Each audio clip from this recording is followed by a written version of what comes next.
And greetings to you all in Jesus' name from this part of the world. ಮತ್ತೊಮ್ಮೆ ನಿಮ್ಮೆಲ್ಲರಿಗೂ ಯೇಸು ಕ್ರಿಸ್ತನ ಮಧುರವಾದ ನಾಮದಲ್ಲಿ ನನ್ನ ಪ್ರೀತಿಯ ವಂದನೆಗಳನ್ನ ಈ ಭೂಮಿಯ ಈ ಒಂದು ಭಾಗದಿಂದ ನಾನು ನಿಮಗೆ ತಿಳಿಸುವಂತವನಾಗಿದ್ದೇನೆ. It's a joy to me being with your people. ಮತ್ತೊಮ್ಮೆ ನಿಮ್ಮೆಲ್ಲರ ಸಂಗಡ ಇರೋದಕ್ಕೆ ನಾನು ಬಹಳ ಸಂತೋಷವುಳ್ಳವನಾಗಿದ್ದೇನೆ. And before we start, let us begin with a word of prayer. ನಾವು ಪ್ರಾರಂಭ ಮಾಡುವುದಕ್ಕಿಂತ ಮುಂಚಿತವಾಗಿ ನಾವು ಪ್ರಾರ್ಥನೆಯೊಂದಿಗೆ ಇವತ್ತಿನ ಅಧ್ಯಯನವನ್ನ ಪ್ರಾರಂಭ ಮಾಡಿಕೊಳ್ಳೋಣ. Father in heaven, we thank you and praise you for this blessed opportunity. ಪರಲೋಕದಲ್ಲಿರುವ ನಮ್ಮ ತಂದೆಯೇ, ಅನುಗ್ರಹಿಸಲ್ಪಟ್ಟಂತ ಈ ಒಳ್ಳೆ ಅವಕಾಶಕ್ಕಾಗಿ ನಾವು ನಿನಗೆ ಸ್ತೋತ್ರ ಮಾಡ್ತೇವೆ. We thank you for keeping all of us safe. ನಮ್ಮೆಲ್ಲರನ್ನ ಸುರಕ್ಷಿತವಾಗಿ ನೀಡಿಟ್ಟದಕ್ಕಾಗಿ ನಾವು ನಿನಗೆ ಸ್ತೋತ್ರ ಮಾಡ್ತೇವೆ. We hear of natural calamities and things like that in many parts of the world. ಭೂಮಿಯ ಅನೇಕ ಭಾಗಗಳಲ್ಲಿ ಪ್ರಕೃತಿ ವಿಕೋಪದಿಂದ ಉಂಟಾಗುವಂತ ಅನೇಕ ಅನಾಹುತಗಳ ಸುದ್ದಿಗಳನ್ನ ನಾವು ಕೇಳ್ತಾ ಇದ್ದೇವೆ. And we also hear many political upheavals around the world. ಅಷ್ಟು ಮಾತ್ರವಲ್ಲದೆ ರಾಜಕೀಯ ವಲಯದಲ್ಲಿಯೂ ಸಹ ಅನೇಕ ರೀತಿಯಲ್ಲಿ ಘರ್ಷಣೆಗಳು ಉಂಟಾಗ್ತಾ ಇರುವಂತಹ ಸುದ್ದಿಗಳನ್ನ ನಾವು ಕೇಳ್ತಾ ಇದ್ದೇವೆ. Lord, we thank you for the peace that you've given to us. ಇವೆಲ್ಲರ ಮಧ್ಯದಲ್ಲಿ ನಮಗೆ ನೀನು ಕೊಟ್ಟಂತಹ ಸಮಾಧಾನಕ್ಕಾಗಿ ನಾವು ನಿನಗೆ ಸ್ತೋತ್ರ ಮಾಡ್ತೇವೆ. We submit this evening class in your hands. ಈ ಒಂದು ಸಂಜೆಯ ಈ ಒಂದು ಅಧ್ಯಯನದ ಕ್ಲಾಸ್ ಅನ್ನ ನಿನ್ನ ಕಾರ್ಯಗಳಿಗೆ ನಾವು ಒಪ್ಪಿಸಿಕೊಟ್ಟು ಪ್ರಾರ್ಥಿಸುವಂತವರಾಗಿದ್ದೇವೆ. Help us to be in your presence. ನಿನ್ನ ಸನ್ನಿಧಾನದಲ್ಲಿ ನಾವು ಕೂರ್ತಿರುವಾಗ Help us to understand your word. ನಿನ್ನ ವಾಕ್ಯವನ್ನ ನಾವು ಅರಿತುಕೊಳ್ಳುವಂತೆ ನಮಗೆ ಸಹಾಯ ಮಾಡು. Bless each one of the listeners. ಪ್ರತಿಯೊಬ್ಬ ಕೇಳುಗರನ್ನ ಆಶೀರ್ವದಿಸು. And all your servants working behind. ಮತ್ತು ಇದರ ಹಿಂದೆ ಕಾರ್ಯ ಮಾಡ್ತಾ ಇರುವಂತ ಎಲ್ಲ ನಿನ್ನ ಸೇವಕರನ್ನ ಆಶೀರ್ವದಿಸು. And we commit me also in your hands, Lord. ನನ್ನನ್ನು ಸಹ ನಿನ್ನ ಕರಗಳಿಗೆ ನಾನು ಒಪ್ಪಿಸಿಕೊಡುವಂತವನಾಗಿದ್ದೇನೆ ದೇವಾ. Thank you once again. ಮತ್ತೊಮ್ಮೆ ನಿನಗೆ ಧನ್ಯವಾದಗಳನ್ನು ತಿಳಿಸ್ತೇವೆ. In Jesus' precious name we pray. ಯೇಸು ಕ್ರಿಸ್ತನ ಅತ್ಯಮೂಲ್ಯವಾದ ನಾಮದಲ್ಲಿ ಪ್ರಾರ್ಥಿಸ್ತೇವೆ. Amen. Amen. Amen. Verse 7 greetings you all in Jesus' name. ಮತ್ತೊಮ್ಮೆ ನಿಮ್ಮೆಲ್ಲರಿಗೂ ಯೇಸು ಕ್ರಿಸ್ತನ ಮಧುರವಾದ ನಾಮದಲ್ಲಿ ನನ್ನ ಪ್ರೀತಿಯ ವಂದನೆಗಳನ್ನು ತಿಳಿಸುವಂತವನಾಗಿದ್ದೇನೆ. We were discussing on the impending events. ಮುಂಬರುವಂತಹ ಘಟನೆಗಳ ಕುರಿತಾಗಿ ನಾವು ಸುದೀರ್ಘವಾಗಿ ಈಗಾಗಲೇ ನಾವು ಈ ಒಂದು ವಿಷಯದ ಮೇಲೆ ನಾವು ಚರ್ಚೆ ಮಾಡ್ತಾ ಇದ್ದೇವೆ. Thank you for your patience and attention. ಮತ್ತೊಮ್ಮೆ ನಿಮ್ಮ ತಾಳ್ಮೆಗಾಗಿ ಮಾತ್ರವಲ್ಲದೆ ನಿಮ್ಮ ಒಂದು ಅಟೆನ್ಷನ್ಗಾಗಿ ನಾನು ಬಹಳ ಹೃತ್ಪೂರ್ವಕವಾದಂತಹ ಧನ್ಯವಾದಗಳನ್ನ ತಿಳಿಸುವಂತವನಾಗಿದ್ದೇನೆ. And I hope that it is a blessing for all of you and all other classes also. ನಾನು ನಂಬ್ತೇನೆ ಖಂಡಿತವಾಗಲೂ ಈ ಎಲ್ಲ ಕ್ಲಾಸ್ಗಳು ನಿಮಗೂ ಮಾತ್ರವಲ್ಲದೆ ಎಲ್ಲರಿಗೂ ಇದು ಉಪಯೋಗವಾಗಿದೆ, ಲಾಭದಾಯಕವಾಗಿದೆ ಎಂಬುದಾಗಿ ನಾನು ನಂಬ್ತೇನೆ. And impending events, ಈ ಮುಂಬರುವಂತಹ ಘಟನೆಗಳ ಕುರಿತಾಗಿ we have divided the entire subject into two. ಈ ಒಂದು ವಿಷಯವನ್ನ ಎರಡು ವಿಷಯಗಳಾಗಿ ಮುಖ್ಯ ಭಾಗಗಳಾಗಿ ಅದನ್ನ ನಾವು ವಿಂಗಡಿಸಲಾಗಿದೆ. I think you may review your notes. ನಿಮಗೆ ಮತ್ತೆ ನಾನು ನೋಟ್ಸ್ ಗಳನ್ನ ಕೊಡ್ತೇನೆ. ನೀವು ಆ ನೋಟ್ಸ್ ಗಳನ್ನ ಮತ್ತೆ ನೀವು ಹೋಗಿ ಅದನ್ನ ಅಧ್ಯಯನ ಮಾಡಬಹುದು. And the divisions are the event that is taking place in heaven and the events that are taking place on earth. ಇದನ್ನ ಈ ರೀತಿಯಾಗಿ ನಾವು ಈಗ ಭಾಗಿಸಿದ್ದೇವೆ. ಅದೇನಪ್ಪಾ ಅಂತಂದ್ರೆ ಪರಲೋಕದಲ್ಲಿ ನಡೆಯುವಂತ ಘಟನೆಗಳು ಮತ್ತು ಭೂಮಿಯಲ್ಲಿ ನಡೆಯುವಂತ ಘಟನೆಗಳು. So these are the two major divisions when we speak about the impending events which is to be staged on. ಹೀಗೆ ಮುಂಬರುವಂತ ಘಟನೆಗಳ ಕುರಿತಾಗಿ ನಾವು ಅಧ್ಯಯನ ಮಾಡುವಾಗ ಈ ಎರಡು ವಿಭಾಗಗಳನ್ನ ನಾವು ಮನಸ್ಸಿನಲ್ಲಿ ಇಟ್ಕೊಳ್ಳಬೇಕು. ಯಾಕಂದ್ರೆ ಮುಖ್ಯವಾಗಿ ಇದನ್ನ ಎರಡು ರೀತಿಯಾಗಿ ಘಟನೆಗಳ ಅನುಕ್ರಮವಾಗಿ ನಾವು ಅದನ್ನು ವಿಂಗಡಿಸಿದ್ದೇವೆ. Currently, previously we were discussing about the number one of the impending event, that is rapture. ನಾವು ಹಿಂದಿನ ಸಂಚಿಕೆಗಳಲ್ಲಿ ನಾವು ಅಧ್ಯಯನ ಮಾಡ್ತಾ ಇದ್ದಂತ ಮುಖ್ಯವಾದಂತಹ ವಿಷಯ ಅದು ಎತ್ತಲ್ಪಡುವಿಕೆಯಾಗಿದೆ. ಇದು ಸ್ವರ್ಗದಲ್ಲಿ ನಡೆಯುವ ಘಟನೆಗಳ ಅಡಿಸ್ಥಾನದಲ್ಲಿ ಬರುವಂತ ಮೊದಲನೆಯ ಒಂದು ಘಟನೆ. And according to our schedule, we completed the lesson with the previous session. ಈ ಒಂದು ವಿಚಾರವನ್ನ, ಈ ಒಂದು ವಿಷಯವನ್ನ, ಇದರ ಅಧ್ಯಯನವನ್ನ ನಾವು ಹಿಂದಿನ ಸಂಚಿಕೆಯಲ್ಲಿ ನಾವು ಅದನ್ನ ಮುಕ್ತಾಯಗೊಳಿಸಿದ್ದೇವೆ. It does not mean that all the lessons of knowledge pertaining to the rapture is over. ನೀವು ಇದನ್ನ ಈ ರೀತಿಯಾಗಿ ಅರ್ಥ ಮಾಡಿಕೊಳ್ಳಬಾರದು. ಅಂದ್ರೆ ನಾವು ಎತ್ತಲ್ಪಡುವೆ ಕೂರ್ತಿರುವ ಎಲ್ಲ ವಿಚಾರಗಳನ್ನ ನಾವು ಈಗಾಗಲೇ ಕಲ್ತುಕೊಂಡು ಬಿಟ್ಟಿದ್ದೇವೆ ಎಂಬುದಾಗಿ ನೀವು ಅಂದುಕೊಳ್ಳಬಾರದು. There are many more things to come. ಇನ್ನು ಅನೇಕ ವಿಚಾರಗಳು ಅದರಲ್ಲಿ ಅಡಕವಾಗಿದೆ. But it's a class, and therefore the time allotted is limited.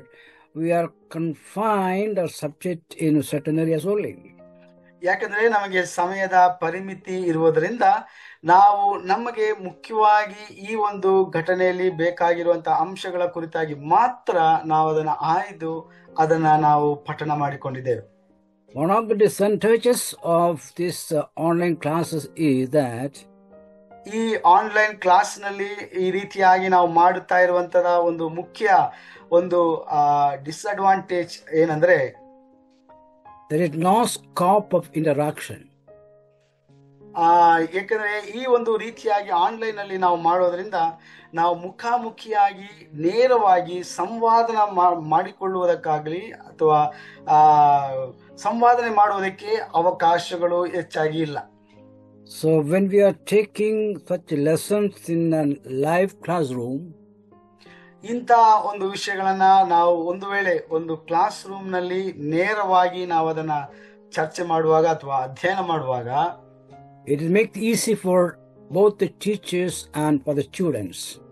ಇದು ಕಲಿಸುವಂತಹ ಅಧ್ಯಾಪಕರಿಗೂ ಮಾತ್ರವಲ್ಲದೆ ಕಲಿತುಕೊಳ್ಳುವಂತಹ ವಿದ್ಯಾರ್ಥಿಗೂ ಬಹಳ ಉತ್ತಮವಾದ ರೀತಿಯಲ್ಲಿ ಒಂದು ಸಂವಾದನೆ ನಡೆಯುವುದಕ್ಕೆ ಅವಕಾಶವಿರುತ್ತದೆ. They have the opportunity to ask questions.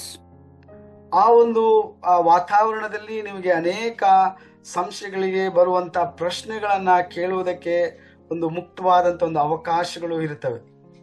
And we have the chances to reply the questions. ಅಷ್ಟು ಮಾತ್ರವಲ್ಲದೆ ನಮಗೂ ಸಹ ಆ ಒಂದು ಪ್ರಶ್ನೆಗಳನ್ನ ಕೇಳುವುದಕ್ಕೂ ಸಹ ಒಂದು ಅವಕಾಶವಿರುತ್ತದೆ. Keeping that in view, ಆ ಒಂದು ವಿಚಾರವನ್ನು ಮನಸ್ಸಿನಲ್ಲಿ ಇಟ್ಕೊಂಡು we welcome your questions hereafter or even after the classes.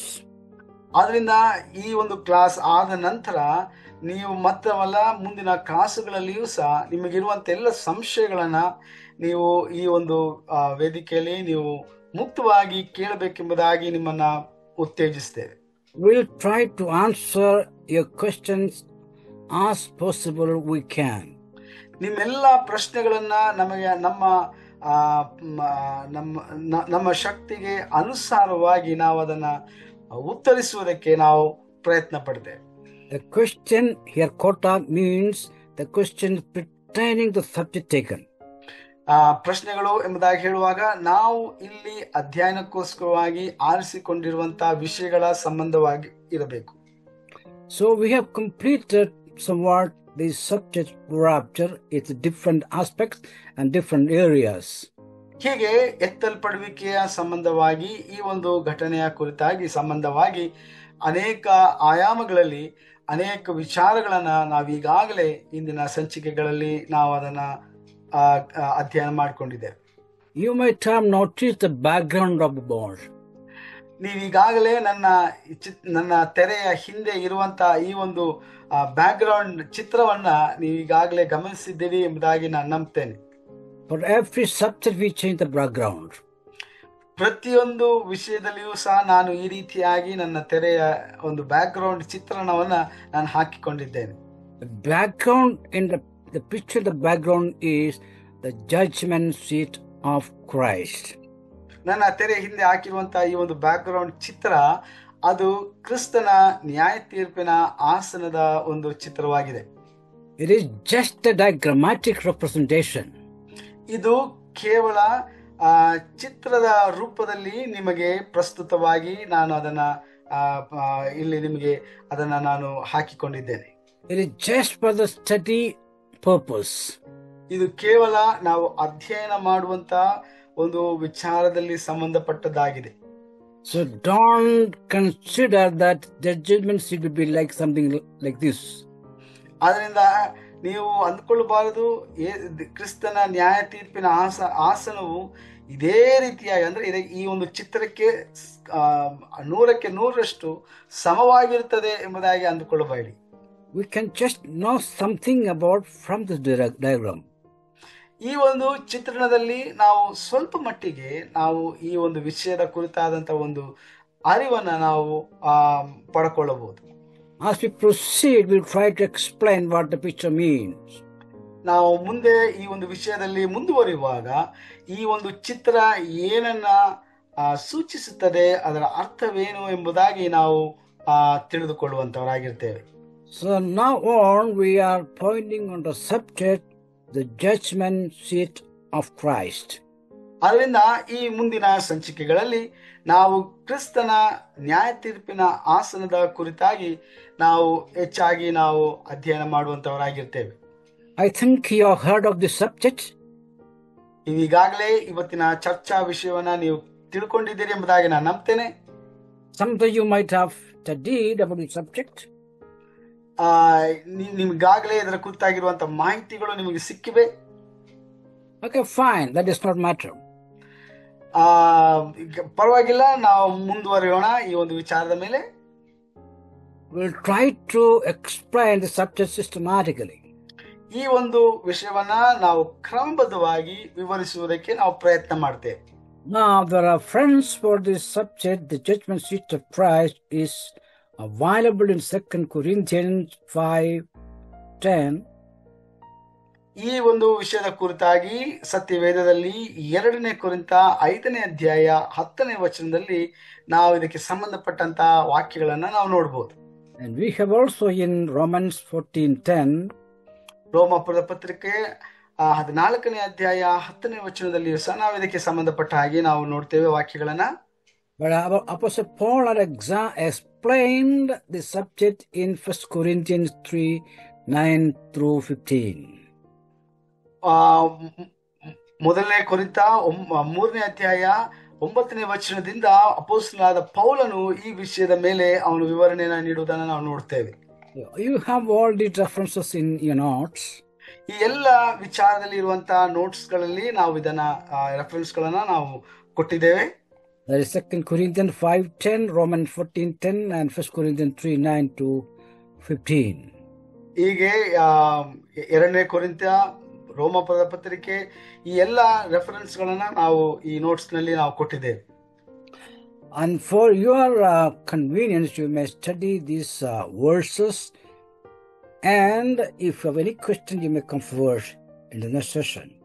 ನೀವು ಈ ಎಲ್ಲ ವಿಚಾರಗಳನ್ನ ಈ ನೋಟ್ಸ್ ನಲ್ಲಿ ನೀವು ನೋಡಿ ಅದನ್ನ ಕಲ್ತ್ಕೊಳ್ಳಬಹುದು. ಮತ್ತೆ ಇದರಲ್ಲಿ ನಿಮ್ಗೆ ಏನಾದರೂ ಸಂಶಯಗಳೇನಾದ್ರೂ ಇರುವುದಾದ್ರೆ ಮುಂದಿನ ಈ ಒಂದು ಸೆಷನ್ಗಳಲ್ಲಿ ನೀವು ಅದನ್ನ ಕೇಳಿ ನೀವು ಅದನ್ನ ಬಗೆಹರಿಸಿಕೊಳ್ಳಬಹುದು.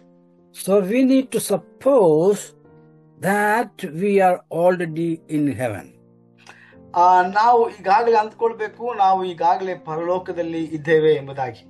Because it is already rapture taken place. ಯಾಕೆಂದರೆ ಈಗಾಗಲೇ ಎತ್ತಲ್ಪಡುವಿಕೆಯ ಘಟನೆ ನಡೆದಿದೆ. That is the most immediate impending event that we are expecting. ಇಲ್ಲಿ ನಾವು ಈಗ ಮುಂಬರುವಂತ ಘಟನೆಗಳಲ್ಲಿ ನಾವು ಬಹಳಷ್ಟು ಕಾತುರದಿಂದ ಕಾಯುತ್ತಾ ಇರುವಂತ ಒಂದು ಘಟನೆ ಎತ್ತಲ್ಪಡುವಿಕೆಯ ಘಟನೆ ಆಗಿದೆ. So that's why we took that subject as the first subject that is occurring in heaven. ಆದ್ರಿಂದ ಈ ಒಂದು ವಿಷಯವನ್ನ ನಾವು ಪ್ರಪ್ರಥಮವಾಗಿ ನಾವು ನಮ್ಮ ಅಧ್ಯಯನದಲ್ಲಿ ನಾವು ಪ್ರಾರಂಭವಾಗಿ ಇದನ್ನ ಮಾಡಿಕೊಂಡಿದ್ದೇವೆ. ಯಾಕಂದ್ರೆ ಇದು ಬರುವಂತ ಘಟನೆಗಳಲ್ಲಿ ಪ್ರಮುಖವಾಗಿ ಮೊದಲನೇದಾಗಿ ನಡೆಯುವಂತ ಒಂದು ಘಟನೆಯಾಗಿದೆ. The second event is, it is also be happening in heaven, the judgment seat of Christ. ಇದಾದ ನಂತರ ಬರುವಂತ 2ನೇ ಘಟನೆಯಾಗಿದೆ ಕ್ರಿಸ್ತನ ನ್ಯಾಯ ತೀರ್ಪಿನ ಆಸನ. ಈ ಘಟನೆಯು ಸಹ ಪರಲೋಕದಲ್ಲಿ ನಡೆಯುವಂತ ಘಟನೆ ಆಗಿರುತ್ತದೆ. When we say that number 1 and number 2, you don't think that it is written in the Bible or graduate in the Bible 1, 2, 3 like that. ನಾವು ಮೊದಲನೇ ಘಟನೆ ಎರಡನೇ ಘಟನೆ ಎಂಬುದಾಗಿ ಇಲ್ಲಿ ನಾವು ಸಂಖ್ಯಾ ಪ್ರಕಾರವಾಗಿ ಸೂಚಿಸಿರುವುದರಿಂದ ಸತ್ಯ ವೇದದಲ್ಲಿಯೂ ಸಹ ಇದು ಇದೇ ರೀತಿಯಾಗಿ ಸೂಚಿಸಿದೆ ಎಂಬುದಾಗಿ ಅಂದುಕೊಳ್ಳಬೇಡ್ರಿ. After studying many parts of the Bible and scripture, we come to the conclusion that this is the first one and this is the second one like that. ಸತ್ಯವೇದದ ಅನೇಕ ವಾಕ್ಯ ಭಾಗಗಳನ್ನ ನಾವು ಕೂಲಂಕುಷವಾಗಿ ಪರಿಶೀಲಿಸಿ ಅದನ್ನ ಅಧ್ಯಯನ ಮಾಡಿದ ನಂತರ ನಾವು ಈ ಒಂದು ತೀರ್ಮಾನಕ್ಕೆ ಬಂದಿದ್ದೇವೆ. ಅದೇನೆಂದ್ರೆ ಇದು ಮೊದಲನೇದಾಗಿ ನಡೆಯುತ್ತದೆ, ಅದ ನಂತರವಾಗಿ ಈ ಘಟನೆ ನಡೆಯುತ್ತದೆ ಎಂಬುದಾಗಿ. So the doctrine of rewards and the judgment seat of Christ is one of the very important doctrines in the New Testament. ಅದರಿಂದ ದೇವರು ನಮಗೆ ಕೊಡುವಂತ ಬಹುಮಾನ ಈ ಒಂದು ವಿಚಾರ ಬಹಳ ಬಹಳ ಪ್ರಾಮುಖ್ಯವಾದಂತ ಒಂದು ವಿಚಾರವಾಗಿದೆ ಸತ್ಯವೇದದಲ್ಲಿ. So we need to give much attention to this subject also. ಅದರಿಂದ ಈ ಒಂದು ವಿಷಯಕ್ಕೂ ಸಹ ನಾವು ಬಹಳ ಪ್ರಾಮುಖ್ಯತೆಯನ್ನ ನಾವು ಕೊಡಬೇಕಾಗಿದೆ. This subject is often ignored or misinterpreted. ಈ ಒಂದು ವಿಷಯ ನಾವು ನೋಡ್ತೇವೆ, ಸಾಮಾನ್ಯವಾಗಿ ಇದನ್ನ ತಪ್ಪಾಗಿ ಅರ್ಥ ಮಾಡಿಕೊಳ್ಳುತ್ತಾರೆ ಅಥವಾ ಇದನ್ನ ತಪ್ಪಾಗಿ ವ್ಯಾಖ್ಯಾನಿಸ್ತಾರೆ. The reason why ignored or misinterpreted is that mainly due to the term judgment in it. ಸಾಮಾನ್ಯವಾಗಿ ಇದನ್ನ ತಪ್ಪಾಗಿ ಅರ್ಥ ಮಾಡಿಕೊಳ್ಳುವ ಕಾರಣ ಏನಪ್ಪಾ ಅಂತಂದ್ರೆ ಇದರಲ್ಲಿ ನ್ಯಾಯ ತೀರ್ಪು ಎಂಬಂತ ಪದ ಪ್ರಯೋಗವನ್ನ ಬಳಸಿಕೊಂಡಿರುವುದರ ನಿಮಿತ್ತವಾಗಿ. Be it in the secular field or in the spiritual field, when the word judgment comes, we think about the punishment. ಇದು ನಾವು ಸಾಮಾನ್ಯವಾಗಿ ಲೌಕಿಕವಾದಂತ ಲೋಕ ಸಂಬಂಧವಾಗಿ ನಾವು ನೋಡುವಾಗಲೂ ಸಹ, ಆಧ್ಯಾತ್ಮಿಕವಾಗಿ ನಾವು ನೋಡುವಾಗಲೂ ಸಹ ಈ ಒಂದು ನ್ಯಾಯ ತೀರ್ಪು ಅಥವಾ ನ್ಯಾಯವಿಧಿ ಎಂಬುದಾಗಿ ನಾವೇನು ಹೇಳುತ್ತೇವೆ, ಈ ಒಂದು ವಿಷಯದ ಕುರಿತಾಗಿ ಅನೇಕ ರೀತಿಯಾದಂತಹ ತಪ್ಪಾದ ಅಭಿಪ್ರಾಯಗಳು ಜನರ ಮಧ್ಯದಲ್ಲಿರುವುದನ್ನ ನಾವು ನೋಡ್ತೇವೆ. So, two words are translated judgment seat in New Testament. ಹೊಸ ಒಡಂಬಡಿಕೆಯಲ್ಲಿ ಈ ಒಂದು ನ್ಯಾಯ ತೀರ್ಪಿನ ಈ ಒಂದು ಆಸನದ ಕುರಿತಾಗಿ ಎರಡು ಪದ ಪ್ರಯೋಗಗಳನ್ನ ನಾವು ಕಾಣ್ತೇವೆ. The two testament which is said is in the original text, that is Greek. ಈ ವಾಕ್ಯದ ಕುರಿತಾಗಿರುವಂತ ಪದ ಪ್ರಯೋಗ ಅಂದ್ರೆ ಪದಗಳ ಕುರಿತಾಗಿರುವಂತಹ ಪದ ಪ್ರಯೋಗ ಮೂಲ ಭಾಷೆ ಗ್ರೀಕ್ ನಲ್ಲಿ ನಾವು ಇದನ್ನ ಕಾಣ್ತೇವೆ. So in order to explain the theology or the doctrines, we need to refer some of the original terms. ಅದರಿಂದ ಈ ಒಂದು ಸಿದ್ಧಾಂತವನ್ನ ನಾವು ಸರಿಯಾದ ರೀತಿಯಲ್ಲಿ ನಾವು ಅದನ್ನ ಅರ್ಥ ಮಾಡಿಕೊಳ್ಳಬೇಕಾದರೆ ಅದರಲ್ಲಿ ಬಳಸಲಾಗಿರುವಂತಹ ಮೂಲ ಭಾಷೆಯ ಪದಗಳನ್ನು ಸಹ ನಾವು ಸರಿಯಾದ ರೀತಿಯಲ್ಲಿ ನಾವು ಅರ್ಥ ಮಾಡಿಕೊಳ್ಳಬೇಕು. Here our idea is not to teach Greek or any original tongue. ಇಲ್ಲಿ ನಮ್ಮ ಉದ್ದೇಶ ನಿಮಗೆ ಮೂಲ ಭಾಷೆ ಅಥವಾ ಗ್ರೀಕ್ ಭಾಷೆನ ನಿಮಗೆ ಕಲಿಸಿಕೊಡಬೇಕೆಂಬುದಾಗಿ ಅಲ್ಲ. Or it may even feel sometimes why the need of this Greek and Hebrew when studying some subjects of Bible. ನೀವು ಕೆಲವೊಮ್ಮೆ ಅಂದ್ಕೊಳ್ಬಹುದು, ನಾವು ಸತ್ಯವೇದವನ್ನ ಅಧ್ಯಯನ ಮಾಡುವಾಗ ಯಾಕಪ್ಪ ಈ ರೀತಿಯಾಗಿ ಗ್ರೀಕ್ ಭಾಷೆ ಅಥವಾ ಹೀಬ್ರೂ ಭಾಷೆ ಮೂಲ ಭಾಷೆಗಳ ಕುರಿತಾಗಿರುವಂತ ಪದಗಳನ್ನ ನಾವು ಯಾಕೆ ಅದನ್ನ ಅರ್ಥ ಮಾಡಿಕೊಳ್ಬೇಕು ಅಥವಾ ತಿಳ್ಕೊಳ್ಬೇಕು, ಅದರ ಅವಶ್ಯಕತೆ ಏನು ಎಂಬುದಾಗಿ ನೀವು ಅಂದ್ಕೊಳ್ಬಹುದು. Our desire is that we want to convey the correct meaning of the particular word used. ನಮ್ಮ ಉದ್ದೇಶ ಇಷ್ಟೇ, ನಾವು ಈ ಪದ ಪ್ರಯೋಗದಲ್ಲಿ ಬರುವಂತ ಸರಿಯಾದ ಅರ್ಥವನ್ನ ನೀವು ತಿಳ್ಕೊಳ್ಳಬೇಕಾಗಿದೆ ಎಂಬುದೊಂದೇ ನಮ್ಮ ಮುಖ್ಯ ಗುರಿಯಾಗಿದೆ. Because if you go to the English translation, there are hundreds of translations. ಏಕೆಂದರೆ ಇಂಗ್ಲಿಷ್ ಭಾಷೆಯಲ್ಲಿ ಸತ್ಯವೇದವನ್ನ ನೀವು ಓದುವುದಾದ್ರೆ ಅನೇಕ ಭಾಷಾಂತರದ ವರ್ಷನ್ಗಳನ್ನ ಇಂಗ್ಲಿಷ್ ಭಾಷೆಯಲ್ಲಿ ನೀವು ನೋಡ್ತೀರಿ. All the translations came from just one language, that is Greek.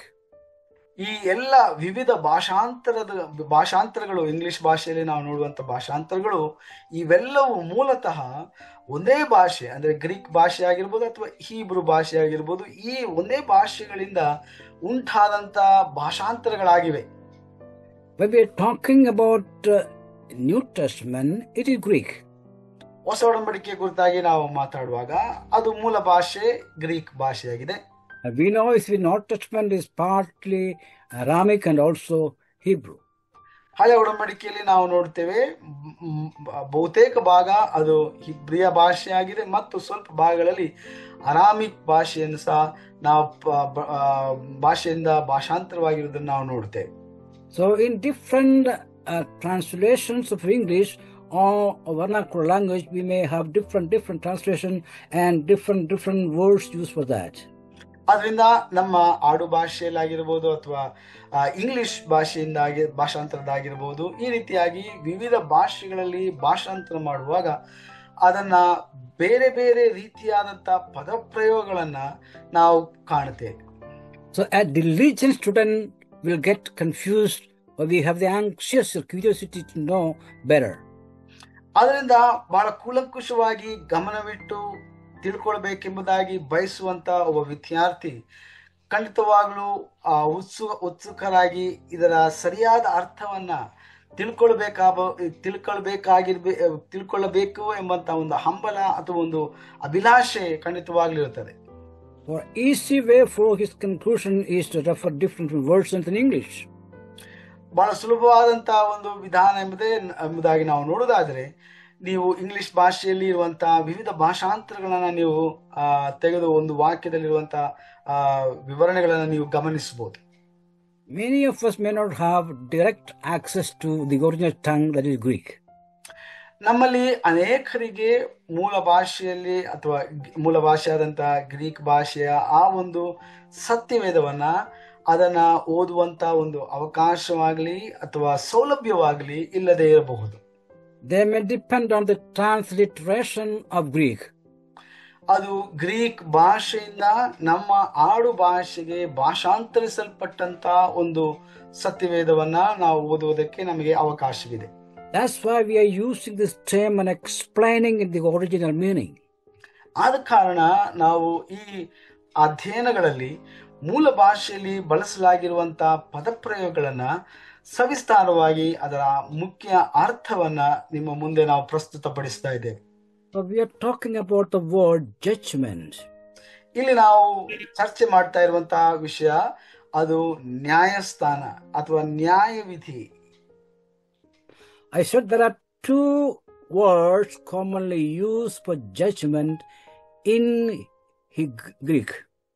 Greek ಭಾಷೆಯಲ್ಲಿ ಜಡ್ಜ್ಮೆಂಟ್ ಅಥವಾ ನ್ಯಾಯ ತೀರ್ಪು ಈ ಒಂದು ಪದಕ್ಕೆ ಎರಡು ಪದ ಪ್ರಯೋಗಗಳನ್ನ ನಾವು ನೋಡ್ತೇವೆ. The first one we find in 1 Corinthians 6:2 and 4. 1 ಕೊರಿಂಥ್ಯ 6ನೇ ಅಧ್ಯಾಯ 2 ಮತ್ತು 4ನೇ ವಚನಗಳಲ್ಲಿ ನಾವು ಈ ಪದವನ್ನ ನೋಡ್ತೇವೆ. And James 2 and verse 6. ಮಾತ್ರವಲ್ಲದೆ ಯಾಕೋಬನ ಬರೆದ ಪತ್ರಿಕೆ 2ನೇ ಅಧ್ಯಾಯ 6ನೇ ವಚನದಲ್ಲಿ ಸಹ ನಾವು ನೋಡ್ತೇವೆ. Here a particular Greek word is used for judgment. ಇಲ್ಲಿ ನ್ಯಾಯ ತೀರ್ಪಿಗೋಸ್ಕರವಾಗಿ ಒಂದು ಪ್ರತ್ಯೇಕವಾದಂತಹ ಒಂದು ಪದವನ್ನ ಬಳಸಲಾಗಿದೆ. The word is criterion. ಆ ಪದ ಕ್ರೈಟೇರಿಯೋನ್ ಎಂಬುದಾಗಿದೆ. From that word comes the English word criteria. ಈ ಪದದಿಂದ ನಾವು ನೋಡುತ್ತೇವೆ ಕ್ರೈಟೀರಿಯಾ ಎಂಬಂತ ಇಂಗ್ಲಿಷ್ ಪದ ಬಂದಿರುವಂತಹದ್ದಾಗಿದೆ. And we know somewhat what the meaning of the word criteria. Criteria ಎಂಬಂತ ಆಂಗ್ಲ ಭಾಷೆಯ ಆ ಒಂದು ಪದದ ಅರ್ಥ ನಮಗೆ ಸರಿಸುಮಾರು ಅದರ ಕುರಿತಾದಂತಹ ಒಂದು ಅರ್ಥ ನಮಗೆ ಗೊತ್ತಿದೆ. We are talking about, we may ask what is the criteria of that thing. ಕೆಲವೊಮ್ಮೆ ನಾವು ಕೇಳ್ತೇವೆ ಯಾವ್ದಾದ್ರೂ ಒಂದು ವಿಷಯದ ಕುರಿತಾಗಿರುವಂತಹ ಆ ವಿಷಯದ ಮೇಲಿರುವಂತಹ ಒಂದು ಕ್ರೈಟೀರಿಯಾ ಏನು, ಅಂದ್ರೆ ಅದಕ್ಕೆ ಬೇಕಾಗಿರುವಂತಹ ಅಗತ್ಯವಿರುವಂತಹ ವಿವರಣೆ ಅಥವಾ ಅದಕ್ಕೆ ಬೇಕಾದಂತ ಅಗತ್ಯತೆ ಏನು ಎಂಬುದಾಗಿ ನಾವು ಕೇಳುವಂತದ್ದು. So we get some idea about the word criteria. ಅದರಿಂದ ಈ ಕ್ರೈಟೀರಿಯಾ ಎಂಬಂತ ಪದದ ಅರ್ಥ ನಮಗೆ ಒಂದು ಸ್ವಲ್ಪ ಮಟ್ಟಿಗೆ ಅದರ ತಿಳುವಳಿಕೆ ಇದೆ. But what is the word criterion in Greek means? ಅದರಲ್ಲಿ ಕ್ರೈಟೀರಿಯೋನ್ ಎಂಬಂತ ಈ ಗ್ರೀಕ್ ಪದದ ಅರ್ಥ ಏನು? This word means the instrument or means of trying or judging anything. ಈ ಪದದ ಅರ್ಥ ಏನಪ್ಪಾ ಅಂತಂದ್ರೆ, ನಾವು ಯಾವುದೇ ಒಂದು ವಿಷಯವನ್ನ, ಒಂದು ವಿಚಾರವನ್ನ ಅದನ್ನ ನ್ಯಾಯ ತೀರ್ಪು ಮಾಡುವಂಥದ್ದು. The rule by which one judges.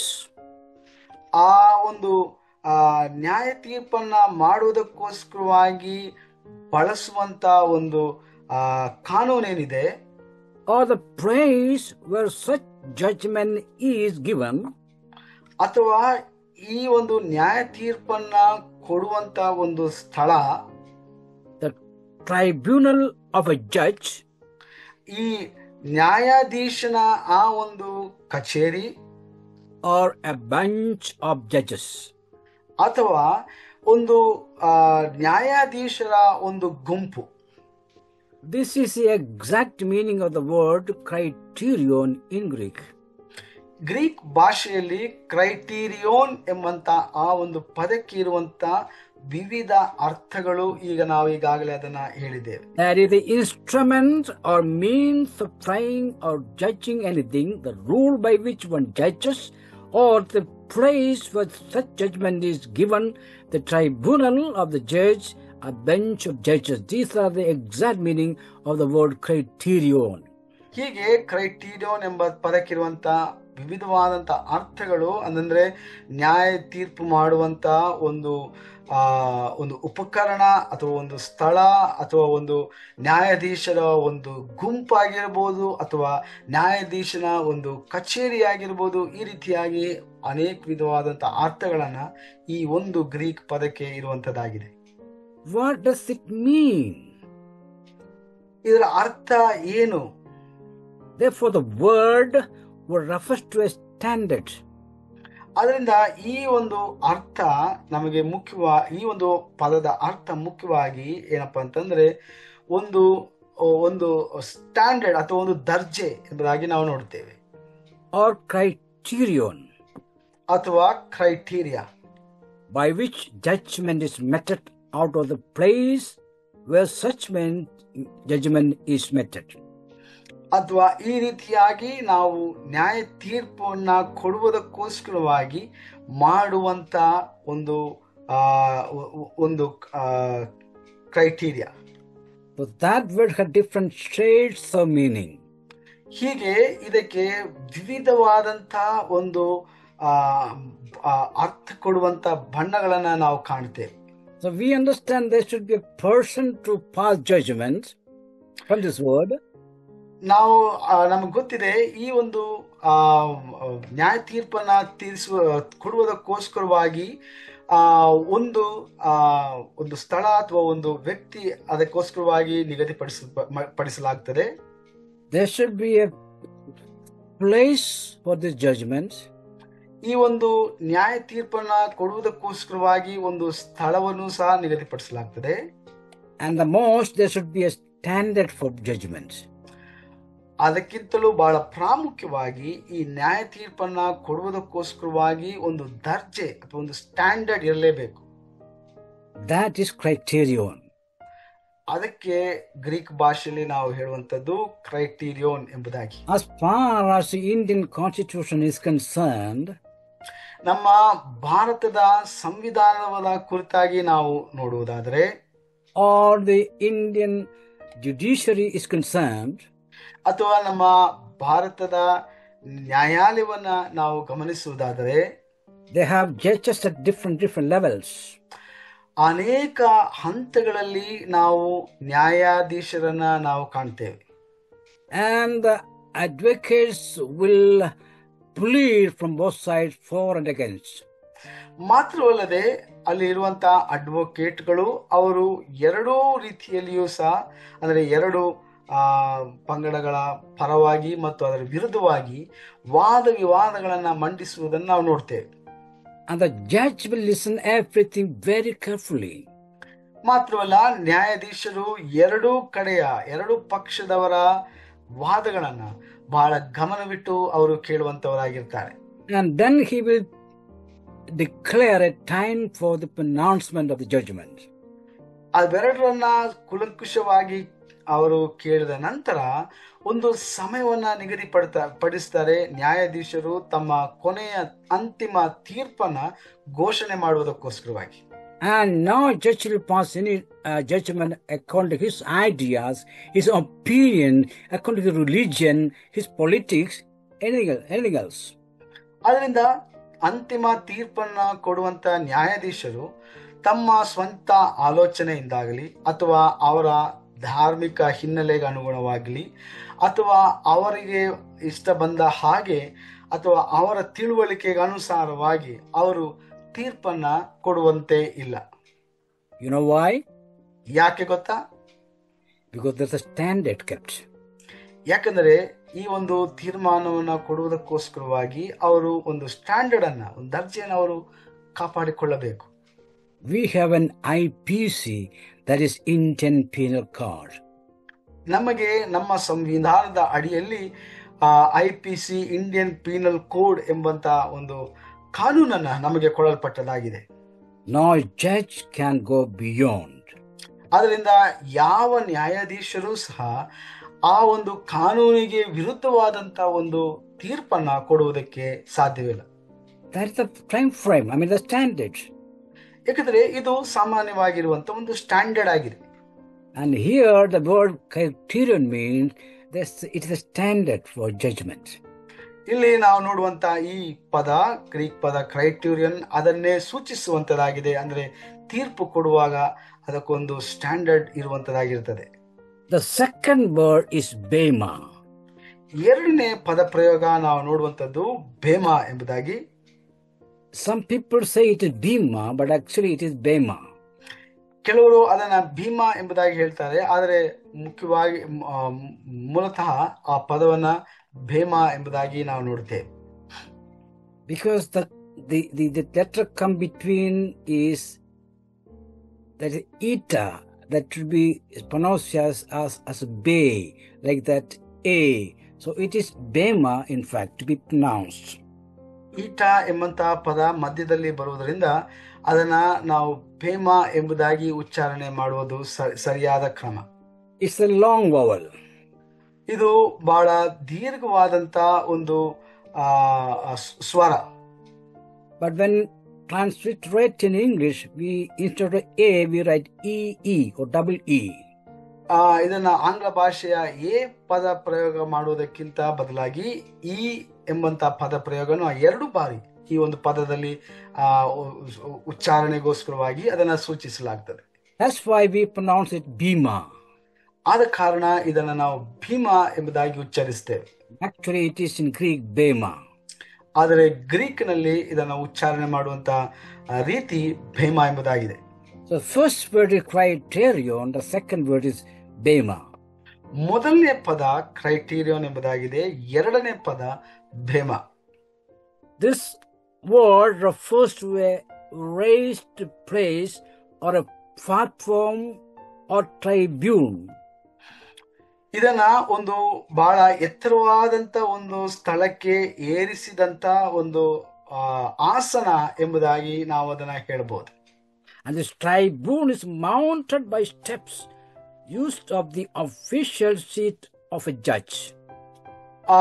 ನ್ಯಾಯಾಧೀಶರು ಈ ಒಂದು ಎತ್ತರವಾದಂತ ಒಂದು ಆಸನವನ್ನ ಏರುವ ಸಲುವಾಗಿ ಅನೇಕ ಮೆಟ್ಟಿಲುಗಳನ್ನ ಇಡಲಾಗ್ತದೆ. ಆದ್ರಿಂದ ಆ ಮೆಟ್ಟಿಲುಗಳನ್ನ ಹತ್ತಿ ಆ ಒಂದು ಉನ್ನತವಾದಂತ ಸ್ಥಾನದಲ್ಲಿ ಕುಳಿತು ಅವರು ನ್ಯಾಯ ತೀರ್ಪನ್ನ ಕೊಡುವುದಕ್ಕೆ ಸಲುವಾಗಿ ಈ ಒಂದು ಪದ ಪ್ರಯೋಗವನ್ನ ಈ ರೀತಿಯಾಗಿ ಅವರು ಬಳಸುವಂತದ್ದಾಗಿದೆ.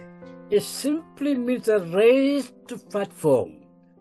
ಸರಳವಾಗಿ ಹೇಳುವುದಾದರೆ ಒಂದು ಎತ್ತಲ್ಪಟ್ಟಂತ ಉನ್ನತವಾದಂತ ಒಂದು ಸ್ಥಳ ಅಥವಾ ಒಂದು ಆಸನ ಎಂಬುದಾಗಿ ನಾವು ಅದನ್ನು ಹೇಳ್ಬೋದು. Mounted by steps. ಅದನ್ನ ಮೆಟ್ಟುಳುಗಳಿಂದ ಈ ಒಂದು ಆಸನವನ್ನ ಏರಿಸಲಾಗಿದೆ ಎಂಬುದಾಗಿ ಅದನ್ನ ನಾವು ಸೂಚಿಸುವಂಥದ್ದು. About such a bema is mentioned in Acts 18 12 and 16. ಈ ರೀತಿಯಾಗಿ ನಾವು ನೋಡುತ್ತೇವೆ ಭೇಮ ಎಂಬಂತ ಪದವನ್ನ ಅಪೊಸ್ತಲರ ಕೃತ್ಯಗಳಲ್ಲಿ ನಾವು ಈ ಪದ ಪ್ರಯೋಗವನ್ನ ಬಳಸಿರುವುದನ್ನ ನಾವು ನೋಡ್ತೇವೆ 18ನೇ ಅಧ್ಯಾಯ 12ನೇ ವಚನಗಳಲ್ಲಿ. And it is about the judgment seat of Christ. ಇದು ಯೇಸು ಕ್ರಿಸ್ತನ ನ್ಯಾಯವಿಧಿಯ ಆಸನ ಎಂಬುದಾಗಿ ನಾವು ನೋಡುತ್ತೇವೆ. That we have in Romans 14 and verse 10. ರೋಮಾಪುರದ ಪತ್ರಿಕೆ 14ನೇ ಅಧ್ಯಾಯ 10ನೇ ವಚನದಲ್ಲಿ ನಾವು ಇದನ್ನು ನೋಡ್ತೇವೆ. And the structure of Bema is resembling to a throne. ಈ ಒಂದು ಬೇಮಾದ ಆಕಾರ, ಅದರ ನಿರ್ಮಾಣದ ಆಕಾರವನ್ನ ನೋಡುವಾಗ ಅದೊಂದು ಸಿಂಹಾಸನದ ರೂಪದಲ್ಲಿ ಇರುವಂತದ್ದಾಗಿರುತ್ತದೆ. And this was built by Herod in the theater of Caesarea. ಇದನ್ನ ಹೆರೋದನು ಅವನು ಹೆರೋಡಿಯಾ ಎಂಬಂತ ಆ ಒಂದು ಥಿಯೇಟರ್ ನಲ್ಲಿ, ಅಂದ್ರೆ ಜನರ ವೀಕ್ಷಣೆ ಮಾಡುವುದಕ್ಕೋಸ್ಕರವಾಗಿ ನಿರ್ಮಾಣ ಮಾಡಿದಂತ ಬೃಹತ್ ಆದಂತ ಆ ಒಂದು ಸ್ಟೇಡಿಯಂ ರೂಪದಲ್ಲಿರುವಂತ ಆ ಒಂದು ಥಿಯೇಟರ್ ನಲ್ಲಿ ಅವನು ಈ ರೀತಿಯಾದಂತ ಒಂದು ಆಸನವನ್ನ ಅವನು ತನಗೋಸ್ಕರವಾಗಿ ಅವನು ನಿರ್ಮಾಣ ಮಾಡಿಕೊಂಡಿದ್ದನು. Sitting at the Bema, he used to view games and make speeches to the people. ಈ ಒಂದು ಸಿಂಹಾಸನದಲ್ಲಿ ಎತ್ತರವಾದಂತಹ ಒಂದು ಸ್ಥಳದಲ್ಲಿ ನಿರ್ಮಿಸಲ್ಪಟ್ಟಂತ ಈ ಆಸನದಲ್ಲಿ ಕೂತ್ಕೊಂಡು ಹೆರೋದನು ಆ ಒಂದು ಮೈದಾನದಲ್ಲಿ ನಡೆಯುವಂತ ಆ ಒಂದು ಆಟಗಳನ್ನ, ಸ್ಪರ್ಧೆಗಳನ್ನ ಅವನು ವೀಕ್ಷಿಸುವಂತವನಾಗಿದ್ದನು. ಮಾತ್ರವಲ್ಲದೆ ಅವನು ತೀರ್ಪುಗಳನ್ನ ಕೊಡುವಂತವನಾಗಿದ್ದನು. So Bema was a platform on which the seat, that is Stella. ಈ ಒಂದು ಭೇಮಾದ ಆಸನದಲ್ಲಿ ನಾವು ನೋಡ್ತೇವೆ ಸ್ಟೆಲ್ಲಾ ಎಂಬಂತ ಆ ಒಂದು ಕಲ್ಲಿನಿಂದ ನಿರ್ಮಾಣ ಮಾಡಲ್ಪಟ್ಟಂತ ಒಂದು ಆಸನವಾಗಿತ್ತು. The seat is called Sella, S-E-L-L-A, Sella. ಸೆಲಾ, S-E-A-L-L, ಸೆಲಾ ಎಂಬಂತ ಆ ಒಂದು ಪದ ಪ್ರಯೋಗ ನಾವು ನೋಡ್ತೇವೆ ಈ ಒಂದು ಆಸನಕ್ಕೆ. And was the presiding officer was set. ಅಲ್ಲಿ ನಾವು ನೋಡುತ್ತೇವೆ ಆ ಒಂದು ಪ್ರಧಾನ ಅಧಿಕಾರಿ ಈ ಒಂದು ಆಸನಕ್ಕೆ ನೇಮಿಸಲ್ಪಡುತ್ತಾನೆ. Again, if we go back to the Septuagint, ಮತ್ತೆ ನಾವು ಹಿಂದಕ್ಕೆ ನಾವು ಈ ಒಂದು ಗ್ರೀಕ್ ಭಾಷೆಯಿಂದ ಬಂದಂತ ಭಾಷಾಂತರಪಡಿಸಲ್ಪಟ್ಟಂತ ಸೆಪ್ಚುಯಜಾಯಿಂಟ್ ಎಂಬುದಾಗಿ ನಾವು ಏನ್ ಹೇಳ್ತೇವೆ, ಸತ್ಯವೇದದ ಮೂಲ ಭಾಷಾಂತರ, ಅದಕ್ಕೆ ನಾವು ಹಿಂತಿರುಗುವುದಾದರೆ I think you understand what we meant by Septuagint. ಸೆಪ್ಚುಯಜಾಯಿಂಟ್ ಎಂಬುದಾಗಿ ನಾವು ಏನು ಹೇಳ್ತಾ ಇದ್ದೇವೆ ಎಂಬುದನ್ನ ನೀವು ಅರ್ಥ ಮಾಡ್ಕೊಳ್ತಾ ಇದ್ದೀರಿ ಎಂಬುದಾಗಿ ನಾನು ನಂಬ್ತೇನೆ. Septuagint is the Greek translation of the Old Testament. ಸೆಪ್ಚುಯಜಾಯಿಂಟ್ ಎಂಬುದಾಗಿ ಹೇಳುವಾಗ ಇದು ಹಳೆ ಒಡಂಬಡಿಕೆಯ ಗ್ರೀಕ್ ಭಾಷಾಂತರವಾಗಿದೆ. ಅಂದ್ರೆ ಮೂಲ ಭಾಷೆಯಾದಂಥ ಹಿಬ್ರು ಭಾಷೆಯಿಂದ ಗ್ರೀಕ್ ಭಾಷೆಗೆ ಭಾಷಾಂತರಿಸಲ್ಪಟ್ಟಂತ ಸತ್ಯವೇದ ಭಾಗವಾಗಿದೆ. ಅಂದ್ರೆ ಹಳೆ ಒಡಂಬಡಿಕೆಯ ಪುಸ್ತಕಗಳನ್ನ ಭಾಷಾಂತರಿಸಲ್ಪಟ್ಟಂತ ಸತ್ಯವೇದ ಭಾಗಗಳಾಗಿವೆ. In Septuagint, Bema was a platform. ಈ ಸೆಪ್ಚುಯಜಾಯಿಂಟ್ ನ ಪ್ರಕಾರವಾಗಿ ಅಂದ್ರೆ ಗ್ರೀಕ್ ಭಾಷೆಯ ಭಾಷಾಂತರದಲ್ಲಿ ಈ ಬೇಮಾ ಎಂಬುವಂಥದ್ದು ಅದೊಂದು ವೇದಿಕೆಯಾಗಿತ್ತು. That word is used in Nehemiah 3:4. ಇದನ್ನ ನಾವು ನೋಡುತ್ತೇವೆ, ನೆಹೆಮೀಯನ ಪುಸ್ತಕದಲ್ಲಿ ನಾವು ಇದನ್ನ ನೋಡುತ್ತೇವೆ. And on Areopagus ಎಂಬುದಾಗಿ ನಾವು ನೋಡ್ತೇವೆ. It was a stone platform. ಇದು ಒಂದು ಕಲ್ಲಿನಿಂದ ನಿರ್ಮಿಸಲ್ಪಟ್ಟಂತ ಒಂದು ವೇದಿಕೆಯಾಗಿತ್ತು. We are talking about Bema. ನಾವು ಇಲ್ಲಿ ಚರ್ಚೆ ಮಾಡ್ತಾ ಇರುವಂತಹ ವಿಷಯ ಬೇಮಾ. We are explaining all this because you should have a clear picture about what the word Bema means. ನಾವು ಇದನ್ನ ಸವಿಸ್ತಾರವಾಗಿ ನಾವು ವಿವರಿಸುವಂತಹ ಮುಖ್ಯ ಕಾರಣ ಏನಪ್ಪಾ ಅಂತಂದ್ರೆ ಈ ಬೇಮಾ ಪದದ ಅರ್ಥವನ್ನ ನೀವು ಸರಿಯಾಗಿ ತಿಳ್ಕೊಳ್ಬೇಕೆಂಬುದೇ. This word was taken from Isthmian games. ಇದನ್ನ ಇಥಿಮಿಯನ್ games ಆಟಗಳಿಂದ ತೆಗೆದುಕೊಂಡದ್ದಾಗಿತ್ತು. Where the contestants would compete for the prize under the careful scrutiny of the watchful judges who would be strict to be sure that every rule of a particular contest is obeyed or observed. ಅದರಿಂದ ಇಲ್ಲಿ ನಾವು ನೋಡ್ತೇವೆ ಈ ಒಂದು ಇಸ್ತ್ಮಿಯನ್ ಆಟಗಳಲ್ಲಿ ಮುಖ್ಯವಾಗಿ ಸ್ಪರ್ಧಿಗಳು ಅಲ್ಲಿ ಬಹುಮಾನಕ್ಕಾಗಿ ಅವರು ಸ್ಪರ್ಧಿಸ್ತಾರೆ. ಅಲ್ಲಿ ಬಹಳ ಜಾಗರೂಕರಾದಂತ ತೀರ್ಪುಗಾರರು ಎಚ್ಚರಿಕೆಯಾಗಿ ಅವರು ಆ ಒಂದು ಆಟಗಳನ್ನ ಪರಿಶೀಲನೆ ಮಾಡ್ತಾರೆ. ಮಾತ್ರವಲ್ಲದೆ ನಿರ್ದಿಷ್ಟವಾದಂತ ಸ್ಪರ್ಧೆಗಳನ್ನ, ಅದರ ನಿಯಮಗಳನ್ನ ಅವರು ಈ ಸ್ಪರ್ಧಾಳುಗಳು ಪಾಲಿಸ್ತಾ ಇದ್ದಾರೋ ಇಲ್ಲವೋ ಎಂಬುದನ್ನು ಅವರು ಖಚಿತಪಡಿಸಿಕೊಳ್ತಾರೆ. ಮಾತ್ರವಲ್ಲದೆ ಬಹಳ ಕಟ್ಟುನಿಟ್ಟಾಗಿ ಅವರು ಅಲ್ಲಿರುವಂತ ಆ ಒಂದು ಪ್ರತಿಯೊಂದು ಸ್ಪರ್ಧೆಗಿರುವಂತಹ ನಿಯಮಗಳನ್ನ ಅವರು ಕುಲಂಕುಷವಾಗಿ ಈ ಸ್ಪರ್ಧಾಳುಗಳು ಪಾಲನೆ ಮಾಡ್ತಾ ಇದ್ದಾರಾ ಎಂಬುದನ್ನ ಅವರು ತೀರ್ಪು ಮಾಡ್ತಾ ಇರ್ತಾರೆ. This is the background when Paul writes to Timothy, 2 Timothy 2:5. ಈ ಒಂದು ಹಿನ್ನೆಲೆಯಲ್ಲಿ ಪೌಲನು ತಿಮೋತಿನಿಗೆ ಬರೆಯುವಾಗ 2 ತಿಮೋತಿಯ 2ನೇ ಅಧ್ಯಾಯ 5ನೇ ವಚನದಲ್ಲಿ ನಾವು ನೋಡ್ತೇವೆ. In Athens, in the Grecian games, the umpire, we call the president of the arena, sat on a raised platform. ನಾವು ನೋಡ್ತೇವೆ ಗ್ರೀಕ್ನಲ್ಲಿ ಗ್ರೀಸ್ ಎಂಬಂತ ಆ ಒಂದು ಪಟ್ಟಣ, ಅಲ್ಲಿ ಅಥೇನಾ ಎಂಬುದಾಗಿ ನಾವು ಅಥೇನಾ ಎಂಬ ಪಟ್ಟಣವೂ ಸಹ ಇದೆ. ಅಲ್ಲಿ ಗ್ರೀಸ್ ಎಂಬ ದೇಶದಲ್ಲಿ ಅಥೇನಾ ಪಟ್ಟಣದಲ್ಲಿ ಮುಖ್ಯವಾಗಿ ನಾವು ನೋಡ್ತೇವೆ ಈ ಒಲಿಂಪಿಕ್ಸ್ ಗೇಮ್ಸ್ ಅಥವಾ ಈ ಕ್ರೀಡೆಗಳು ನಡೆಯುವಂತ ಒಂದು ಸ್ಥಳ. ಅಲ್ಲಿ ಅಂಪೈರ್ಗಳು ಈ ರೀತಿಯಾಗಿ ಅವರು ಒಂದು ಎತ್ತರವಾದಂತ ಒಂದು ಆಸನದಲ್ಲಿ ಅವರು ಕುಳಿತುಕೊಂಡು ಈ ಆಟಗಳನ್ನ, ಅವರು ಸ್ಪರ್ಧೆಗಳನ್ನ ಮಾತ್ರ ಅವರು ಯಾವ ರೀತಿಯಾಗಿ ಆಡ್ತಾ ಇದ್ದಾರೆ, ಯಾವ ರೀತಿಯಾಗಿ ಅವರು ಅಲ್ಲಿರುವಂತ ಕ್ರಮಗಳನ್ನಾಗ್ಲಿ ಅಥವಾ ಆಟಗಳ ಒಂದು ನಿಯಮಗಳಾಗಲಿ ಇವೆಲ್ಲವನ್ನ ಅವರು ಸರಿಯಾದ ರೀತಿಯಲ್ಲಿ ಪಾಲನೆ ಮಾಡ್ತಾ ಇದ್ದಾರೋ ಇಲ್ಲವೋ ಎಂಬುವಂಥದನ್ನ ಈ ಒಂದು ಎತ್ತರವಾದಂತ ಆಸನದ ಮೇಲೆ ಅವರು ಕುಳಿತುಕೊಂಡು ಅದನ್ನ ತೀರ್ಪು ಮಾಡ್ತಾ ಇದ್ದಾರೆ. And this raised platform is called bema. ಹೀಗೆ ಈ ರೀತಿಯಾಗಿ ಒಂದು ಎತ್ತರವಾದಂತ ಒಂದು ಆಸನವನ್ನ ಅದನ್ನ ಸೂಚನೆ ಮಾಡುವಂತ ಒಂದು ಪದವಾಗಿದೆ ಈ ಬೇಮಾ ಎಂಬಂತ ಪದವಾಗಿದೆ. There, the meaning of the word bema is reward seat. ಇಲ್ಲಿ ಈ ಒಂದು ಬೇಮಾ ಆಸನಕ್ಕೆ ಇರುವಂತ ಅರ್ಥ ಏನಪ್ಪಾ ಅಂತಂದ್ರೆ ಉಡುಗೊರೆಯನ್ನು ಕೊಡುವಂತ ಒಂದು ಆಸನ ಎಂಬುದಾಗಿ ಅವರು ಅದನ್ನ ಹೇಳ್ತಾರೆ. Because from that seat sitting, the rewards are being presented. ಯಾಕಂದ್ರೆ ಈ ಒಂದು ಆಸನದಲ್ಲಿ ಕುಳಿತುಕೊಂಡು ಆ ಒಂದು ಪ್ರತಿಫಲವನ್ನ, ಆ ಒಂದು ಬಹುಮಾನವನ್ನ ಸ್ಪರ್ಧಿಗಳಿಗೆ ನೀಡುವಂತದ್ದಾಗಿರ್ತದೆ. So I think you got the background picture of the term bema. ಈಗ ನಿಮಗೆ ಬಹಳಷ್ಟು ಮಟ್ಟಿಗೆ ಈ ಒಂದು ಬೇಮಾ ಪದ ಪ್ರಯೋಗದ ಹಿನ್ನೆಲೆ ಏನು ಎಂಬುದಾಗಿ ಸಾಕಷ್ಟು ಮಟ್ಟಿಗೆ ನಿಮಗೆ ಅರಿವು ಉಂಟಾಗಿದೆ ಎಂಬುದಾಗಿ ನಾನು ನಂಬುತ್ತೇನೆ. So it was never used of a judicial bench. ಇದು ಈ ಒಂದು ಪದವನ್ನ ಯಾವತ್ತಿಗೂ ಅದನ್ನ ಒಂದು ನ್ಯಾಯಸ್ಥಾನದ ಅಥವಾ ನ್ಯಾಯಾಲಯದ ಆ ಒಂದು ಆವರಣದಲ್ಲಿ ಬಳಸಿದಂತ ಒಂದು ಪದವಾಗಿರಲಿಲ್ಲ. It is a raised platform. ಏಕೆಂದರೆ ಇದು ಎತ್ತರವಾದಂತ ಒಂದು ವೇದಿಕೆಯಾಗಿತ್ತು, mounted by steps. ಮಾತ್ರವಲ್ಲದೆ ಈ ವೇದಿಕೆಯನ್ನ ತಲುಪುವುದಕ್ಕೆ ಅನೇಕ ಮೆಟ್ಟಿಲುಗಳನ್ನ ನಿರ್ಮಾಣ ಮಾಡಲ್ಪಟ್ಟಿದ್ದಾಗಿತ್ತು. Certain standards.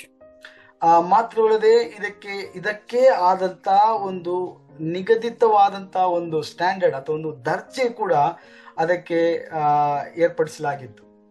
It is an occasion of awarding rewards. ಮಾತ್ರವಲ್ಲದೆ ಬಹುಮಾನವನ್ನ ಕೊಡುವಂತ ಒಂದು ವಿಶೇಷವಾದಂತ ಒಂದು ಸಂದರ್ಭಕ್ಕೆ ಈ ಒಂದು ವೇದಿಕೆಯನ್ನ ಉಪಯೋಗಿಸಲಾಗುತ್ತಿತ್ತು.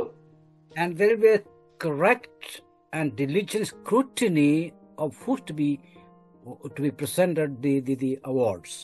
ಮಾತ್ರವಲ್ಲದೆ ಈ ಬಹುಮಾನವನ್ನ ಕೊಡುವಾಗ ಅದನ್ನ ಬಹಳ ಕುಲಂಕುಷವಾಗಿ ಸ್ಪರ್ಧಾಳುಗಳನ್ನ ಅವರು ಎಲ್ಲ ಆ ಸ್ಪರ್ಧೆಯ ನಿಯಮಗಳನ್ನ ಪಾಲನೆ ಮಾಡಿದ್ದಾರೋ ಇಲ್ಲವೋ ಎಂಬುದನ್ನ ಪರಿಶೀಲನೆ ಮಾಡಿ ಕಟ್ಟುನಿಟ್ಟಾಗಿ ಅವರು ಅದಕ್ಕೆ ತೀರ್ಮಾನವನ್ನ ಕೊಡ್ತಾ ಇದ್ರು.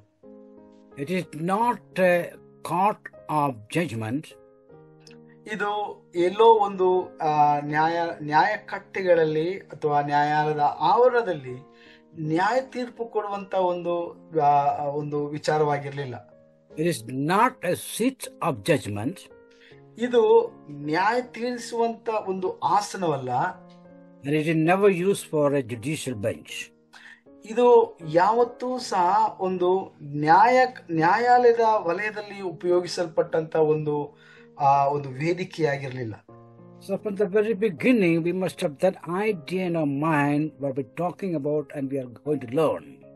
ಅದರಿಂದ ಬಹಳ ಆರಂಭದಲ್ಲೇ ನಾವು ಈ ಒಂದು ಬೇಮಾದ ಕುರಿತಾಗಿ ನಾವು ಚರ್ಚೆ ಮಾಡುವಂತ ಈ ಒಂದು ವಿಚಾರದ ಕುರಿತಾಗಿ ಅದರ ಸರಿಯಾದ ಒಂದು ತಿಳುವಳಿಕೆಯನ್ನು ನಾವು ಹೊಂದಿಕೊಳ್ಬೇಕು.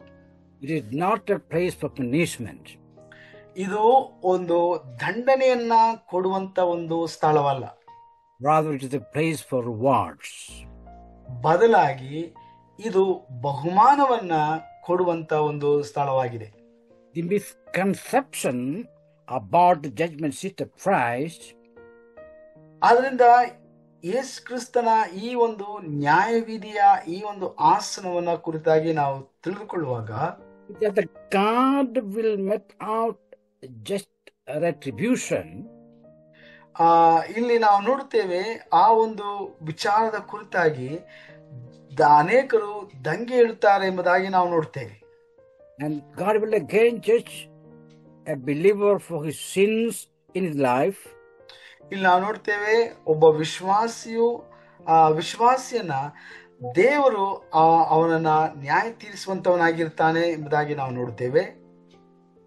Which is the result in some measure of retributive punishment. ಇದು ಸ್ವಲ್ಪ ಮಟ್ಟಿಗೆ ನಾವು ನೋಡುತ್ತೇವೆ ಈ ಒಂದು ನ್ಯಾಯ ವಿಚಾರಣೆಯು ಅದು ಎಲ್ಲರಿಗೂ ಅನ್ವಯವಾಗುವಂತದನ್ನ ನಾವು ನೋಡ್ತೇವೆ. This is a misconception and a wrong understanding. ಕೆಲವರು ಇದನ್ನ ತಪ್ಪಾಗಿ ಅರ್ಥ ಮಾಡಿಕೊಳ್ತಾರೆ. ಅದೇನಂದ್ರೆ ಈ ಒಂದು ನ್ಯಾಯವಿಧಿಯು ಎಲ್ಲರಿಗೂ ಅದು ದಂಡನೆ ಕೊಡುವಂತ ಒಂದು ನ್ಯಾಯ ವಿಚಾರಣೆಯಾಗಿರ್ತದೆ ಎಂಬುದಾಗಿ ಅದನ್ನು ಅರ್ಥ ಮಾಡಿಕೊಳ್ತಾರೆ. Therefore, we need to understand the usage of the term in the Bible. ಆದ ಕಾರಣ ಈ ಒಂದು ವಿಚಾರದ ಕುರಿತಾಗಿರುವಂತ ಸತ್ಯವೇದದಲ್ಲಿ ಬಳಸಲಾಗಿರುವಂತ ಈ ಪದಪ್ರಯೋಗಗಳನ್ನ ನಾವು ಕುಲಂಕುಷವಾಗಿ ಅದನ್ನ ಅರ್ಥ ಮಾಡಿಕೊಳ್ಳಬೇಕು. And what the Lord really interested to convey through this message. ಮಾತ್ರವಲ್ಲದೆ ಕರ್ತನು ಈ ಒಂದು ಘಟನೆ ಮೂಲಕವಾಗಿ ಆತನು ಯಾವ ಸಂಗತಿಯನ್ನ ನಮಗೆ ತಿಳಿಸುವುದಕ್ಕೆ ಬಯಸುತ್ತಿದ್ದಾನೆ ಎಂಬಂತ ವಿಚಾರವನ್ನ ನಾವು ಅರ್ಥ ಮಾಡಿಕೊಳ್ಳಬೇಕು. So we should not lift the word from a particular context. ಅದರಿಂದ ಒಂದು ಸಂದರ್ಭದಲ್ಲಿ ಅಥವಾ ಒಂದು ಸನ್ನಿವೇಶದ ಹಿನ್ನೆಲೆಯಲ್ಲಿ ನುಡಿದಿರುವಂತ ಪದವನ್ನ ನಾವು ಆಯ್ದುಕೊಂಡು ಅದಕ್ಕೆ ನಮ್ಮದೇ ಆದಂತ ಅರ್ಥವನ್ನ ನಾವು ಕೊಡಬಾರದು. We should pay attention for the word study. ಆದ್ದರಿಂದ ಆ ಒಂದು ವಾಕ್ಯವನ್ನ ಅರ್ಥ ಮಾಡಿಕೊಂಡು ಆ ಪದ ಪ್ರಯೋಗದ ವಿಧಾನಗಳನ್ನ ನಾವು ಸರಿಯಾದ ರೀತಿಯಲ್ಲಿ ನಾವು ತಿಳಿದುಕೊಳ್ಳುವಂತವರಾಗಿರ್ಬೇಕು. It is significant to note that ಇದು ಬಹಳ ಪ್ರಾಮುಖ್ಯವಾಗಿ ನಾವಿಲ್ಲಿ ಕಾಣುವಂತದ್ದು ಏನಪ್ಪಾ ಅಂತಂದ್ರೆ among final words of our Lord, the book of Revelation says, ಕರ್ತನಾದ ಯೇಸು ಕ್ರಿಸ್ತನು ಆತನು ಕೊನೆಯದಾಗಿ ನುಡಿಯುವಂತ ಮಾತುಗಳು ಅದನ್ನ ನಾವು ಪ್ರಕಟಣೆ ಪುಸ್ತಕಗಳಲ್ಲಿ ನಾವು ನೋಡ್ತೇವೆ. that we have in Revelation 22 verse 12. ಇದನ್ನ ಪ್ರಕಟಣೆ ಪುಸ್ತಕ 22:12 ನಾವು ನೋಡ್ತೇವೆ. Behold, ಆತನು ಹಿಡಿದುಕೊಂಡಿದ್ದಾನೆ, I am coming quickly. ಆತನು ಹೇಳ್ತಾನೆ, ನಾನು ಬರ್ತಾ ಇದ್ದೇನೆ. And my reward, ಮಾತ್ರವಲ್ಲದೆ ನಾನು ಕೊಡಬೇಕಾದಂತ ಬಹುಮಾನವನ್ನ, my reward is with me. ಆ ಬಹುಮಾನವನ್ನು ಸಹ ನಾನು ತೆಗೆದುಕೊಂಡು ಬರ್ತಾ ಇದ್ದೇನೆ. Render to every man according to what he has done. ಪ್ರತಿಯೊಬ್ಬನು ಅವನವನ ಕೆಲಸಕ್ಕೆ ಅನುಗುಣವಾಗಿ ಮಾಡಿದಂತ ಕೆಲಸಗಳಿಗೆ ತಕ್ಕ ಪ್ರತಿಫಲವನ್ನ ನಾನು ಕೊಡುವಂತವನಾಗಿದ್ದೇನೆ. We need to underscore this particular line. ಆದ್ರಿಂದ ಈ ಒಂದು ವಾಕ್ಯವನ್ನ ನಾವು ಬಹಳ ಕುಲಂಕುಷವಾಗಿ ನಾವು ಅದನ್ನ ಗಮನಿಸಬೇಕು. He says that behold, I am coming quickly. ಆತನು ಹೇಳುತ್ತಾನೆ, ಇಗೋ ನಾನು ಬೇಗನೆ ಬರುತ್ತಾ ಇದ್ದೇನೆ. My reward is with me. ನಿಮ್ಮ ಪ್ರತಿಯೊಬ್ಬರ ಪ್ರತಿಫಲವೂ ಸಹ ನನ್ನ ಕೈಯಲ್ಲಿ ಇದೆ. That means the reward of Jesus, nobody is giving any sort of recommendation or anything like that. It's my reward. ಅಂದ್ರೆ ಇಲ್ಲಿ ನಾವು ನೋಡ್ತೇವೆ, ನಮಗೆ ಕೊಡಬೇಕಾದಂತಹ ಬಹುಮಾನವನ್ನ ಯಾರು ರೆಕಮೆಂಡೇಶನ್ ಮಾಡಬೇಕಾಗಿಲ್ಲ ಕರ್ತನಿಗೆ. ಆದ್ರಿಂದ ಆತನು ನಮಗೆಲ್ಲರಿಗೂ ಈಗಾಗಲೇ ಬಹುಮಾನವನ್ನ ಆತನು ಸಿದ್ಧಪಡಿಸಿದವನಾಗಿದ್ದಾನೆ. To render every man according to what he has done. ಪ್ರತಿಯೊಬ್ಬ ಮನುಷ್ಯನು ಅವನವನ ಕೆಲಸಕ್ಕೆ ಅನುಗುಣವಾಗಿ ಮಾಡಿದಂಥದನ್ನ ಪ್ರತಿಫಲವನ್ನ ಆತನು ನೀಡುವಂತವನಾಗಿರುತ್ತಾನೆ. We know this salvation is a gift of God. ನಮಗೆ ಗೊತ್ತಿದೆ, ರಕ್ಷಣೆಯು ದೇವರಿಂದ ನಮಗೆ ಕೊಡಲ್ಪಟ್ಟಂತ ಒಂದು ಬಹುಮಾನವಾಗಿದೆ. It is a gift. ಅದೊಂದು ಬಹುಮಾನವಾಗಿದೆ. There's no doubt about that. ಅದರಲ್ಲಿ ಯಾವುದೇ ಒಂದು ಸಂಶಯ ನಮಗಿಲ್ಲ.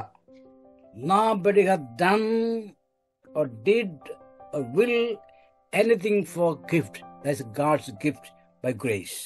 ಆದ್ರಿಂದ ದೇವರು ತನ್ನ ಕೃಪೆಯಿಂದ ನಮಗೆ ಕೊಟ್ಟಂತದಾಗಿದೆ ರಕ್ಷಣೆಯ ಒಂದು ವರ. ಅದಕ್ಕೋಸ್ಕರವಾಗಿ ನಾವು ಯಾರು ಖರ್ಚು ಮಾಡಲಿಲ್ಲ ಅಥವಾ ದುಡಿಯಲಿಲ್ಲ ಅಥವಾ ಪ್ರಯಾಸ ಪಡಲಿಲ್ಲ. But reward is not like that. ಆದರೆ ನಮಗೆ ಕೊಡುವಂತ ಒಂದು ಬಹುಮಾನ ಹಾಗಲ್ಲ. The faithfulness in the believer's life. ಒಬ್ಬ ವಿಶ್ವಾಸಿಯ ಜೀವಿತದಲ್ಲಿರುವಂತ ನಂಬಿಗಸ್ತಿಕೆ will be rewarded. ಅದಕ್ಕೆ ದೇವರು ಪ್ರತಿಫಲವನ್ನ ಬಹುಮಾನವನ್ನ ನೀಡುವಂತವನಾಗಿರ್ತಾನೆ. But the faithfulness of reward to unfaithfulness. Otherwise, ಹಾಗೆ ನಾವು ಹೇಳುವಾಗ ವಿಶ್ವಾಸಿಯ ನಂಬಿಗಸ್ತಿಕೆಗಾಗಿ ದೇವರು ಅವನಿಗೆ ತಕ್ಕ ಪ್ರತಿಫಲವನ್ನ ಕೊಡುತ್ತಾನೆ, ಅಥವಾ ಅವನ ಅಪನಂಬಿಗಸ್ತಿಕೆಯನ್ನು ನೋಡಿ ದೇವರು ಅದಕ್ಕೆ ತಕ್ಕ ಪ್ರತಿಫಲವನ್ನ ನೀಡುವಂತವನಾಗಿರ್ತಾನೆ. God will reward for the faithful and for the unfaithful. ಹೀಗೆ ನಂಬಿಗಸ್ತರಿಗೆ ತಕ್ಕ ಪ್ರತಿಫಲವನ್ನ ಕೊಡುತ್ತಾನೆ, ಅಪನಂಬಿಗಸ್ತರಿಗೆ ತಕ್ಕ ಪ್ರತಿಫಲವನ್ನ ಕೊಡುತ್ತಾನೆ. This is very interesting and very serious. ಇದು ಬಹಳ ಕುತೂಹಲ ಹುಟ್ಟಿಸುವಂತ ಒಂದು ವಿಚಾರ, ಅದೇ ಸಮಯದಲ್ಲಿ ಬಹಳ ಗಂಭೀರವಾದಂತ ಒಂದು ವಿಚಾರವೂ ಹೌದು. That is God's way. ಇದು ದೇವರ ವಿಧಾನ. If you're winning, you will get a reward. That's true. ನೀವು ಜಯಶಾಲಿಗಳಾದರೆ ಖಂಡಿತವಾಗ್ಲೂ ನಿಮಗೊಂದು ಬಹುಮಾನವಿರ್ತದೆ, ಇದು ಸತ್ಯವೇ. But you're losing, for that also you will get a reward. ಒಂದು ವೇಳೆ ನೀವು ಸೋತರೆ ಅದಕ್ಕೂ ಸಹ ನಿಮಗೆ ಒಂದು ಬಹುಮಾನ ಸಿಗ್ತದೆ. That depends upon our faithfulness. ಇದು ನಮ್ಮ ನಂಬಿಗಸ್ತಿಕೆಯ ಮೇಲೆ ಅವಲಂಬಿತವಾಗಿದೆ. For that we have in 2 Corinthians 5:10 and Romans 2:6-11, 14, 10 and 12 we have.